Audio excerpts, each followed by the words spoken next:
கர்த்தருக்கு சோத்திரம். ஏசாயா தீர்க்க தரிசன புஸ்தகம் 7ஆம் அதிகாரம் 9ஆம் வசனம். எப்பிராயீமின் தலை சமாரியா, சமாரியாவின் தலை ரெமலியாவின் மகன். நீங்கள் விசுவாசியாவிட்டால் நிலை பெற மாட்டீர்கள் என்று சொல் என்றார். கர்த்தருடைய பரிசுத்த நாமம் துதிக்கப்படுவதாக. கர்த்தர் நல்லவர், அவர் கிருபை என்றும் உள்ளது. இந்த நாள் தியானத்துக்கு ஆண்டவர் தந்த இந்த ஏசாயா தீர்க்க தரிசன புஸ்தகம் 7ஆம் அதிகாரம் 9ஆம் வசனத்துக்காக ஆண்டவரை துதிக்கிறேன், சோதரிக்கிறேன்.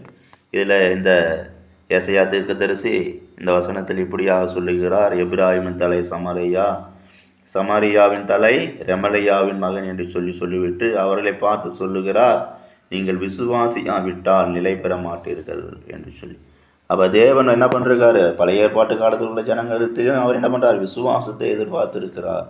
அதே போல் இந்த புதிய ஏற்பாட்டு காலத்தில் நம்மிடத்தில் அவர் என்ன பண்ணுறாரு? விசுவாசத்தை எதிர்பார்க்கிறார். நாம் ஆண்டவரிடத்தில் விசுவாசமாக இருக்க வேண்டும் என்று சொல்லி அவர் எதிர்பார்க்கிறார். பழைய ஏற்பாட்டில் கூட பாருங்கள், அந்த இஸ்ரவேல் ஜனங்க வனாந்தரத்தில் பிரயாணம் செய்த போது தேவனிடத்தில் விசுவாசம் இல்லாதபடி அவங்க என்ன பண்ணாங்க? அந்த வனாந்தரத்திலே மரித்து போனாங்க. அவங்க தேவன் அவர்களுக்கு தருவே என்று சொன்ன தேசத்துக்குள்ளே பிரவேசிக்க முடியவில்லை. அதற்கு காரணம் என்ன? அவங்க தேவனிடத்தில் விசுவாசம் வைக்கவில்லை, விசுவாசித்து அவரையே நோக்கி பார்க்கவில்லை. அந்த சிறு சிறு பிரச்சனைகள், சோதனைகள், போராட்டங்கள்லாம் வரும்போது அவங்க என்ன பண்ணாங்க? அப்பப்போ என் தேவனோடு அவங்க சண்டை போடுறவங்களாக காணப்பட்டாங்க, தேவனுக்கு விரோதமாக பேசக்கூடியவங்களாக காணப்பட்டாங்க. மோசைகிட்ட ஆர்வனட்டையும் பலவிதமான காரியங்களை சொல்லி புலம்பக்கூடியவங்களாக காணப்பட்டாங்க. அதனால் அவங்களுக்கு என்ன பண்ண செய்ய முடியல? ஆண்டவர் அந்த கானான் தேசத்துக்குள்ளே கொண்டு போய் சேர்க்க முடியவில்லை.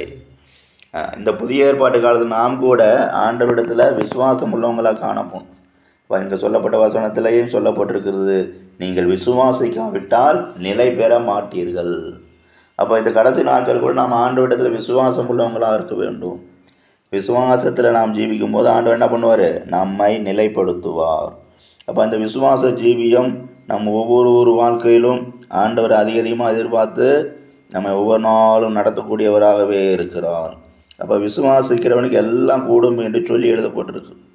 அதனால் இந்த நாளில் கூட நாம் அதிகமாக ஆண்டவரிடத்தில் என்ன செய்ய வேண்டும்? விசுவாசம் வைக்க வேண்டும். அதனால தான் சொல்லப்பட்டிருக்கிறது, எபிரேயர் 10ஆம் அதிகாரம் 38ஆம் வசனத்தில், விசுவாசத்தினால் நீதிமான் பிழைப்பான், பின்வாங்கி போவானால் அவன் மேல் என் ஆத்துமா பிரியமாயிராது என்று சொல்லி எழுதப்பட்டிருக்கிறது. நாமோ கெட்டு போக பின்வாங்கி போகிறவர்களாக இராமல் ஆத்துமா ஈடேற விசுவாசிக்கிறவர்களாக இருக்கிறோம் என்று சொல்லி அங்கே எழுதப்பட்டிருக்கு. அப்போ இந்த நாட்கள் கூட நம்முடைய ஆத்துமா பாதுகாப்புக்கு நாம் தேவனிடத்தில் விசுவாசம் அதிகமாக வைத்து அவரையே நோக்கி பார்க்க வேண்டும்.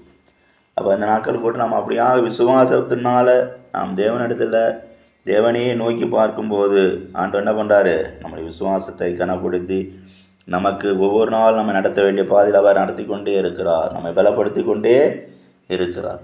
நமக்கு அந்த நாளுக்கு தேவையான எல்லா நன்மைகள் அவர் அனுப்பி கொண்டே இருக்கிறார். அப்போ விசுவாசத்தினால், விசுவாசங்கிறது என்னது?